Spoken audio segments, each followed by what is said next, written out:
pessoal, bem-vindos ao Resumão Cast Books. Opa. Hoje a gente vai mergulhar em um livro que, promete mudar nossa cabeça, sabe? Em como a gente encara a construção de hábitos. Hábitos atômicos, do James Clear. Esse livro é um clássico já. Eu comecei a leitura, meio desconfiado. É. Será que mudar 1% por dia faz diferença? Boa pergunta. Será que esses ajustes mínimos podem mesmo transformar a nossa vida? Olha, a resposta curta é sim. O Hábitos Atômicos explica direitinho como isso acontece. Interessante. É incrível como pequenas mudanças, quando a gente faz todo dia, sabe? Vira uma bola de neve Uau. e geram resultados inacreditáveis com o tempo. No começo também fiquei meio assim, sabe? Com o pé atrás. Normal. Mas aí lembrou daquele exemplo do ciclismo britânico que o livro fala? Ah, legal. Eles eram, medianos por décadas. É. Aí o Dave Brailsford, né, Isso. assumiu como técnico e implementou essa filosofia Que legal. de buscar 1% de melhoria em tudo. Nossa. Desde a aerodinâmica das bikes até a alimentação dos atletas. Exatamente. E o resultado? Em poucos anos, dominaram o ciclismo mundial, conquistando várias medalhas olímpicas e títulos no Tour de France. Caramba. É a prova de que a consistência, mesmo em pequenas doses, é muito poderosa. É se você economiza só R$10 por semana, Parece pouco, né? mas em um ano você já tem mais de R$500 guardados. Pois é. E o legal é que essa lógica vale para tudo. Tudo. Se você lê 10 páginas por dia, em um ano você terá lido vários livros. Com certeza. E o James Clear vai além dessa ideia de pequenos ganhos e questiona essa obsessão por metas que a gente vê por aí. É verdade. Ele defende que focar em sistemas em vez de metas é muito mais eficaz no longo prazo. Mas por que focar em sistemas seria melhor? A gente sempre ouve que precisa ter metas para ter sucesso. Pense bem, uma meta como um destino final. Certo. E a gente só se sente bem-sucedido quando chega lá. Faz sentido. Isso cria uma mentalidade de tudo nada. É Pode ser frustrante e desmotivante. verdade. Às vezes a gente até alcança a meta, Ah, mas aí relaxa e volta aos velhos hábitos. é como se a gente subisse uma montanha Tem. e depois voltasse pro ponto de partida. Exatamente. Já um sistema é como um motor Isso. que te impulsiona continuamente. Que te leva na direção certa. É um conjunto de hábitos que te levam na direção certa sem essa pressão de ter que chegar a um destino específico. Perfeito. Faz sentido. É como se, em vez de focar em chegar ao topo da montanha, Sim. a gente se concentrasse em melhorar a escalada, Ah. em desenvolver as habilidades e a resistência necessárias para subir cada vez mais alto. Perfeito. E aí entra um ponto crucial do livro, as 4 leis da mudança de comportamento. Pessoal. Elas são basicamente um guia prático para criar e fortalecer hábitos. Quais são essas leis? Tornar o hábito óbvio, Aham. atraente, fácil Certo. e satisfatório. Interessante. Então, em vez de depender só de força de vontade, a gente pode usar essas leis para hackear o nosso cérebro Exatamente. e facilitar a criação de hábitos, né? É como se a gente estivesse programando a nossa mente para agir no piloto automático, sem precisar ficar lutando contra a preguiça ou a procrastinação. E a primeira lei, tornar o hábito óbvio. Como funciona na prática? O primeiro passo é ter consciência dos seus hábitos atuais, Não tem linha de erro. tanto os bons quanto os ruins. Certo. É como fazer um inventário da sua rotina, identificando os comportamentos que você quer manter, eliminar ou criar. E depois de identificar os hábitos, o que a gente faz? Aí entra a intenção de implementação. É basicamente definir um plano específico de quando e onde você vai realizar o hábito. Legal. Por exemplo, em vez de dizer vou meditar mais, você define. Após o café da manhã, vou meditar por 5 minutos na sala. Entendi. É como se a gente estivesse criando um gatilho mental.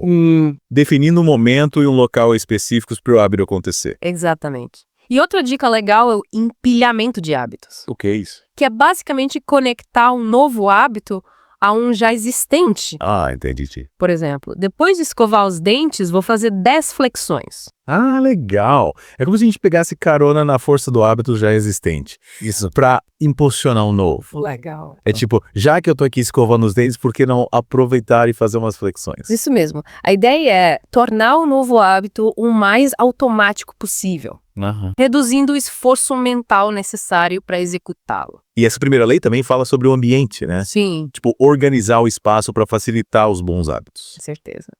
O ambiente tem um poder enorme sobre os nossos comportamentos. É verdade. Imagine que você quer comer mais frutas, mas elas estão guardadas em uma gaveta da geladeira. Uhum. É bem improvável que você acabe optando por algo mais fácil de pegar, né? Verdade. É muito mais fácil comer o chocolate que tá na fruteira do que a maçã que está escondida na gaveta. Pois é, então a dica é deixar as frutas em um local visível Sim. e de fácil acesso e o chocolate. É. Bem, talvez seja melhor nem ter em casa, né? Faz sentido. É como se a gente estivesse sabotando os maus hábitos e facilitando a vida dos bons. Exatamente. E essa lógica vale para tudo. Que legal. Quer ler mais? Quero. Deixa um livro na sua mesa de cabeceira. Quer se exercitar mais? Deixe suas roupas de ginástica prontas na noite anterior. Legal. E a segunda lei, tornar o hábito atraente. Como funciona?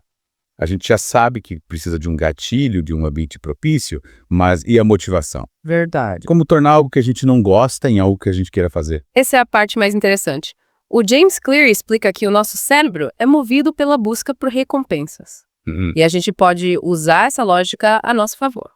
Tipo, criar um sistema de recompensas para os bons hábitos. Exatamente. E o legal é que a gente pode usar a antecipação da recompensa como um motivador. Interessante. Por exemplo, digamos que você quer começar a correr, mas não é muito fã da atividade.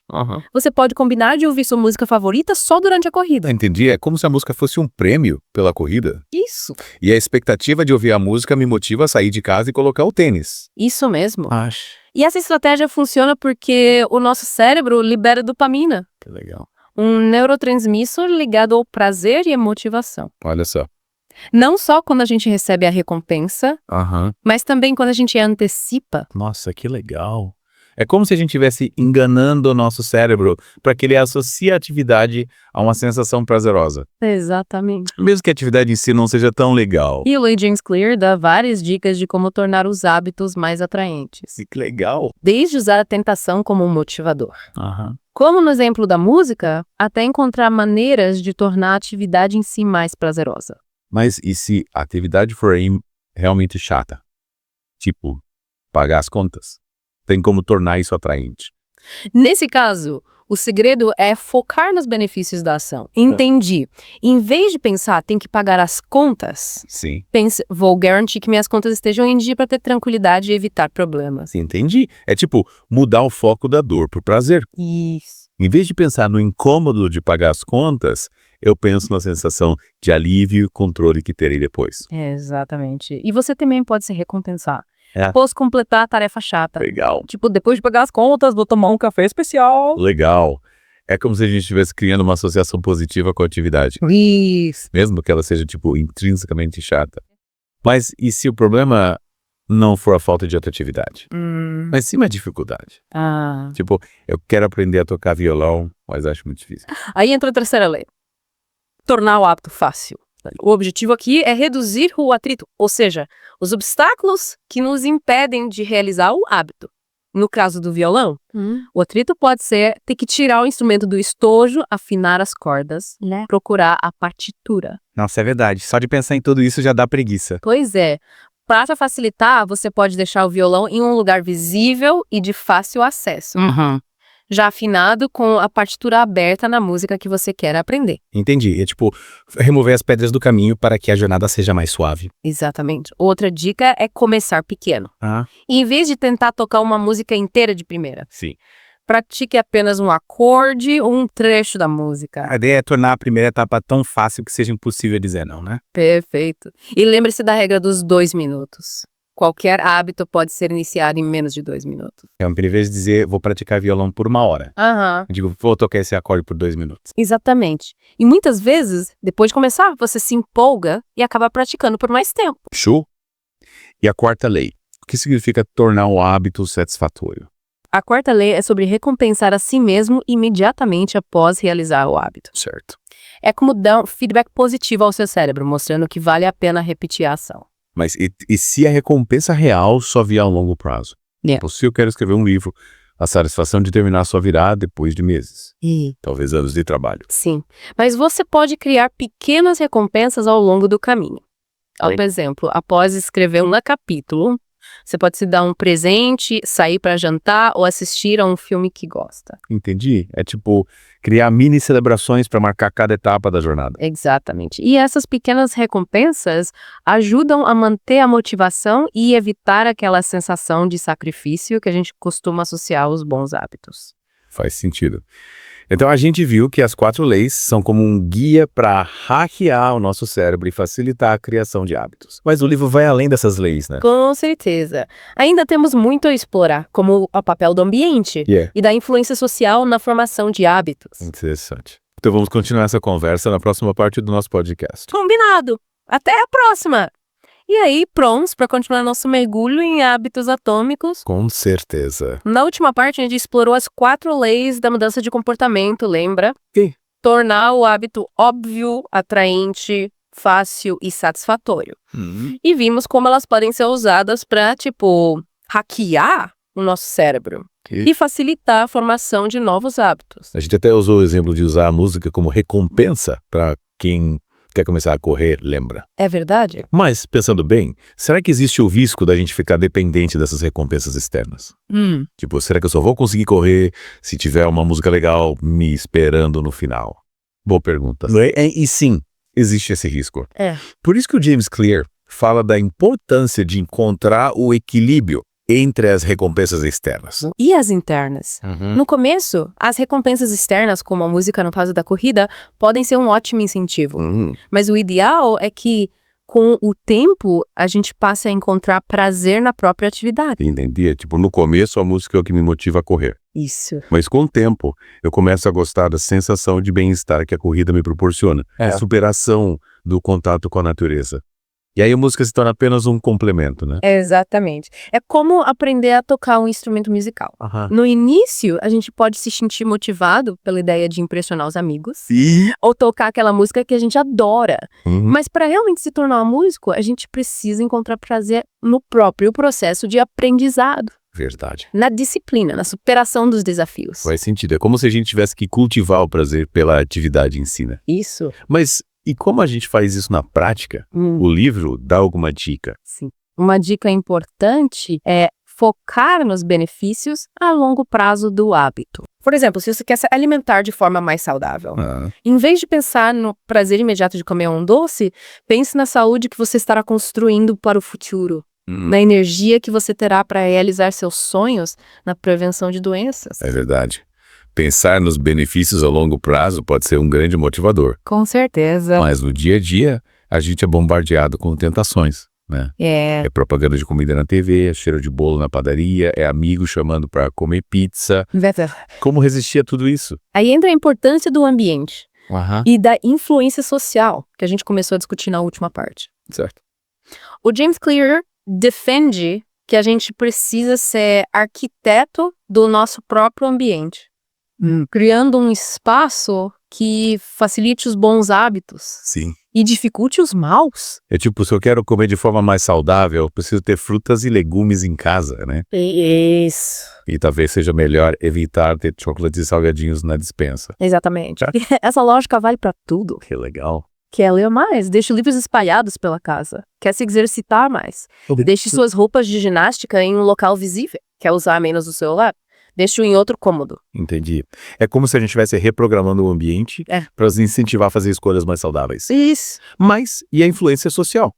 Como lidar com a pressão dos amigos para sair, para comer pizza, por exemplo? Essa é uma questão delicada, mas o livro dá algumas dicas. Quais? Uma delas é tentar negociar com o grupo, sugerindo alternativas mais saudáveis, como um piquenique no parque ou um restaurante com opções vegetarianas. Legal.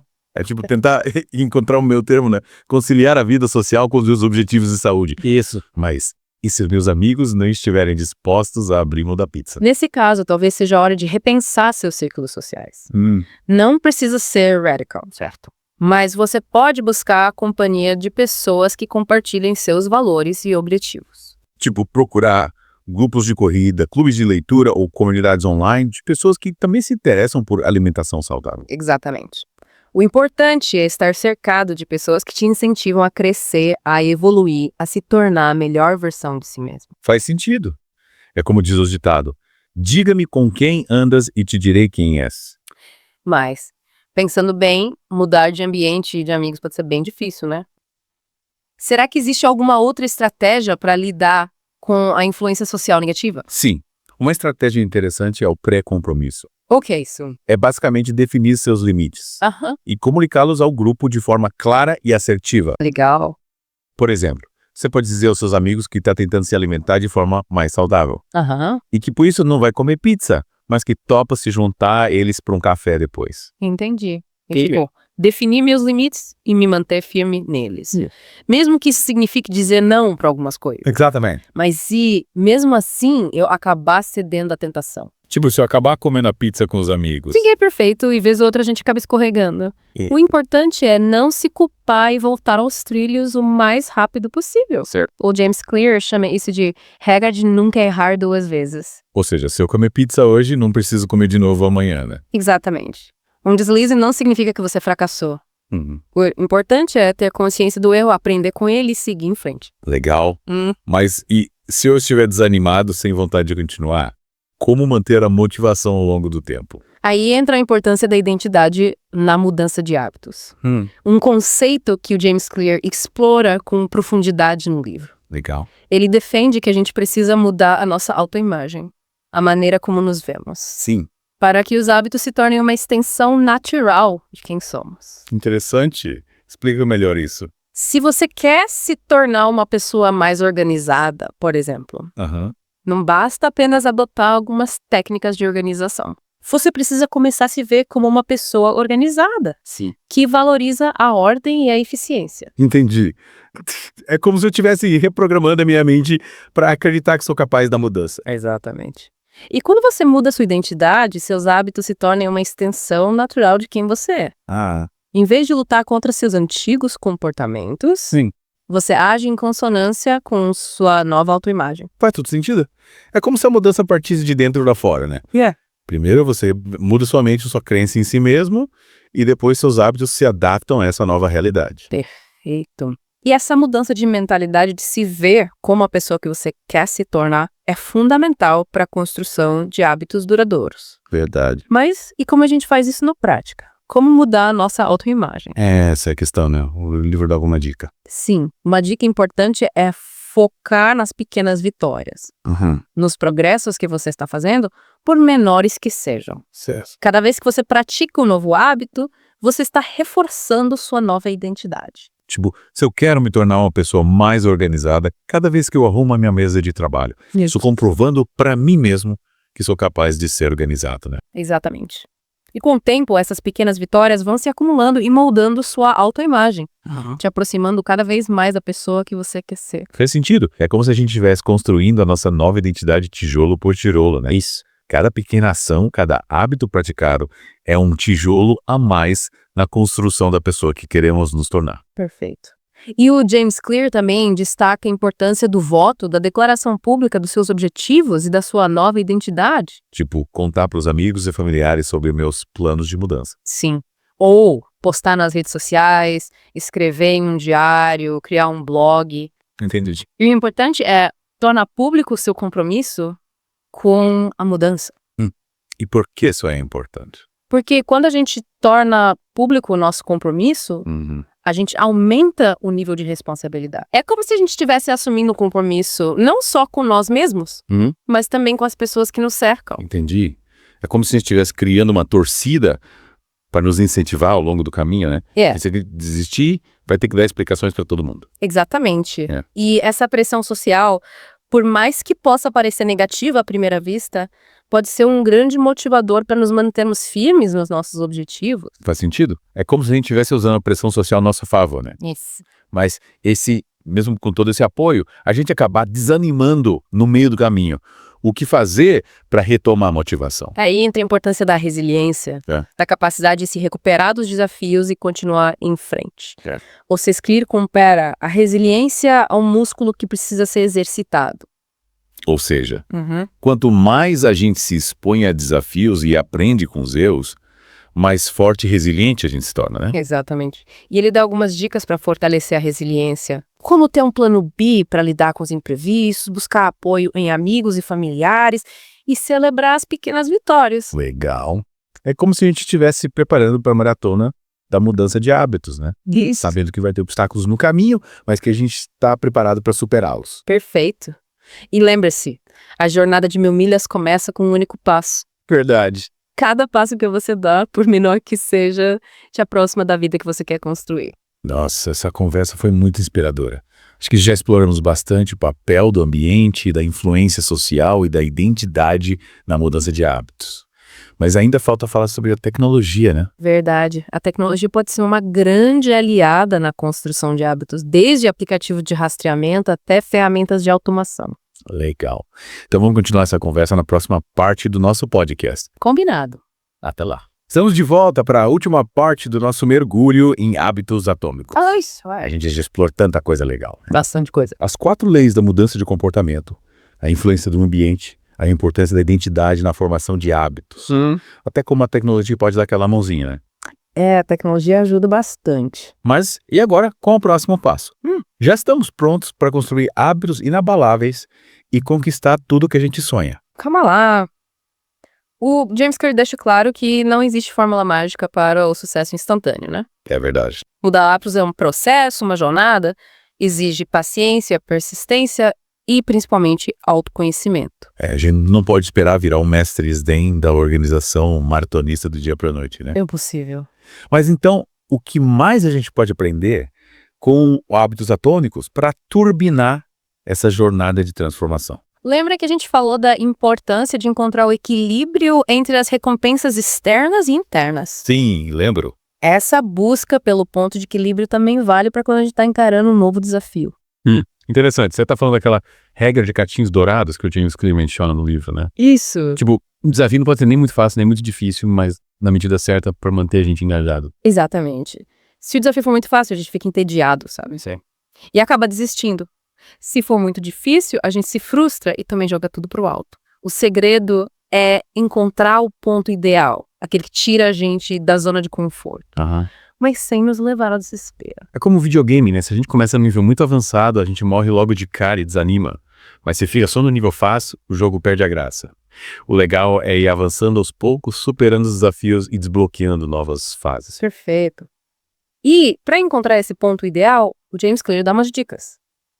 Que legal, quais? Uma delas é usar a regra dos 2 minutos como ponto de partida. A gente já falou sobre ela, né? Já? A ideia é começar com uma versão super simplificada do hábito, algo que você possa fazer em menos de 2 minutos. Sim, lembro. Se eu quero começar a escrever um livro, posso começar escrevendo só uma frase por dia, né? Isso. Se eu quero começar a meditar, posso começar meditando por só 1 minuto. Exatamente. E aí, conforme você vai se familiarizando com o hábito, você pode ir aumentando o tempo e a intensidade, né? É como se você estivesse calibrando o nível de desafio para encontrar o ponto ideal que te mantém motivado e engajado. E como saber se o nível de desafio está adequado? O que a gente pode observar? Presta atenção nos seus sentimentos. Se você estiver se sentindo entediado, talvez seja a hora de aumentar o desafio. Se estiver se sentindo sobrecarregado ou frustrado, talvez seja a hora de dar um passo para trás e simplificar um pouco as coisas. Entendi. É tipo usar a intuição, né? E a autoobservação para ajustar o nível de desafio ao longo do caminho. Mas e se, mesmo encontrando o ponto ideal, a gente cair na rotina? Tipo, começar a fazer as coisas no automático sem entusiasmo. Aí entra a importância da variação. O James Clear explica que para manter a chama acesa, a gente precisa variar os estímulos, experimentar coisas novas, sair da zona de conforto de vez em quando. Tipo, se eu corro todo dia no mesmo parque, posso experimentar correr em outro lugar, né? Ou variar o percurso, intensidade, tipo de música que eu ouço. Exatamente. E a variação não serve só para evitar o tédio, mas também para evitar o platô. Aquele momento em que a gente para de progredir. Quando a gente se desafia com coisas novas, a gente força o nosso cérebro a sair do modo automático e a se adaptar. O que leva ao crescimento e ao aprendizado. Faz sentido. É como se a gente estivesse sacudindo a nossa rotina para evitar a estagnação. Mas cuidado para não exagerar na variação, né? Verdade. Se a gente ficar mudando de atividade toda hora, a gente pode acabar não se aprofundando em nenhuma e não construir a consistência necessária para formar hábitos duradouros. Verdade. O ideal é encontrar o equilíbrio entre a constância e a variação. Ter uma base sólida de hábitos que você pratica com regularidade e, ao mesmo tempo, se permitir experimentar coisas novas e desafiar seus limites de vez em quando.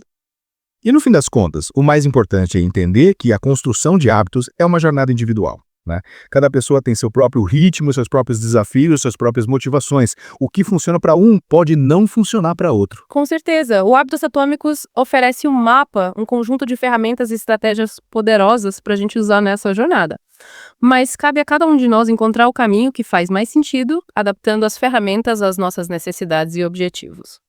É como ter um kit de ferramentas completo, né? Isso. Mas a gente precisa saber qual ferramenta usar em cada situação, qual parafuso apertar, qual prego martelar. E essa sabedoria a gente só adquire com a prática, com a experiência, com a autoobservação. Exatamente. E, acima de tudo, a gente precisa ter paciência e compaixão com a gente mesmo, né? Mudar hábitos não é fácil. Exige esforço, dedicação e, às vezes, a gente vai tropeçar, vai cair, vai querer desistir. Mas o importante é levantar, sacudir a poeira e continuar caminhando. Um passo de cada vez em direção à vida que a gente quer construir. Que mensagem inspiradora. Acho que esse é um ótimo conselho para a gente finalizar nosso mergulho em hábitos atômicos. E aí, o que você diria para quem está começando agora essa jornada de transformação? Qual é o primeiro passo? O primeiro passo é a autoconsciência. Olha para os seus hábitos atuais, identifica aqueles que te sabotam e aqueles que te impulsionam. A partir dessa análise, sabe? Sei. Honesta e corajosa, você pode começar a aplicar as 4 leis, né? Da mudança de comportamento, adaptando as estratégias do livro à sua realidade. Legal. Começar pela autoobservação, pelo reconhecimento dos próprios hábitos, para então traçar um plano de ação e se lançar nessa jornada de autoaperfeiçoamento.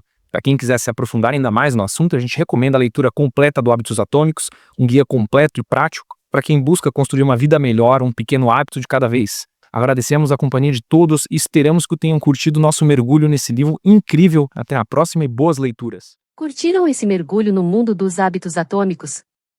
A gente viu como pequenas mudanças, de apenas 1%, podem fazer uma diferença gigante na nossa vida, tipo a galera do ciclismo britânico que dominou o mundo com essa filosofia.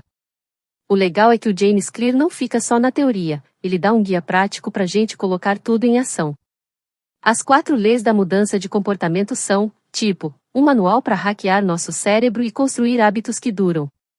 Se você quer ter mais foco, produtividade, saúde, enfim, qualquer área da sua vida que você queira turbinar, Hábitos Atômicos te dá o mapa da mina. Se você se identificou com as ideias do livro e quer se aprofundar, o link para comprar tá aqui na descrição. Vale a pena investir em você e construir uma vida mais leve e com resultados incríveis, um pequeno passo de cada vez.